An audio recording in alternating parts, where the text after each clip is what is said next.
Ration card धारी आसला बड़ खबर। राशन कार्ड रे एणिकी मिलिबो 3टी जिनिस। गरीब कल्याण योजना को नहीं सामग्री रे 80 कोटी हितकारी माने लाभ पाइए बोली सूचना मिली।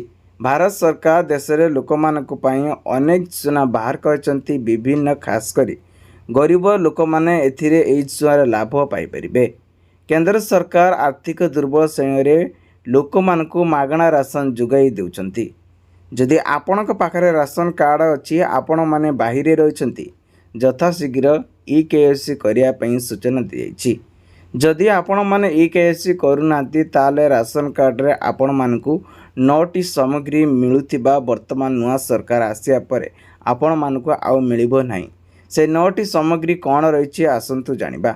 जदि आपण माने जणे राशन कार्ड धारी अटंती ताले आपण मानकु एणिके राशन कार्ड थिले 9टी जरूरी सामग्री आपण मानकु जुगाई दिया।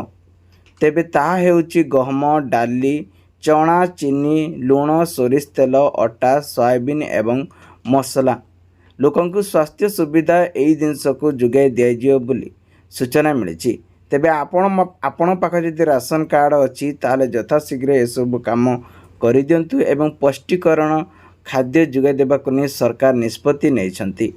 जो मानक पाखरे राशन कार्ड नाही ताले आपण मध्य राशन कार्ड रे एबे अप्लाई करि परिबे एवं नुआ जदि राशन कार्ड चाहचंती जोड़ी मध्य पारि परिबे।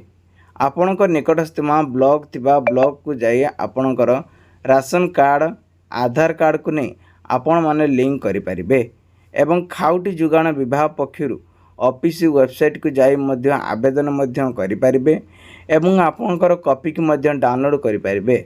ये हूँ सीएस सेंटर किंबा आपन डीलर ऑफिस को जाई जोगाजोग करी एसबुर निष्पत्ति नहीं पारे। आशा करुच्ची इनफॉर्मेशन निश्चित बहुत सारा हेल्पिंग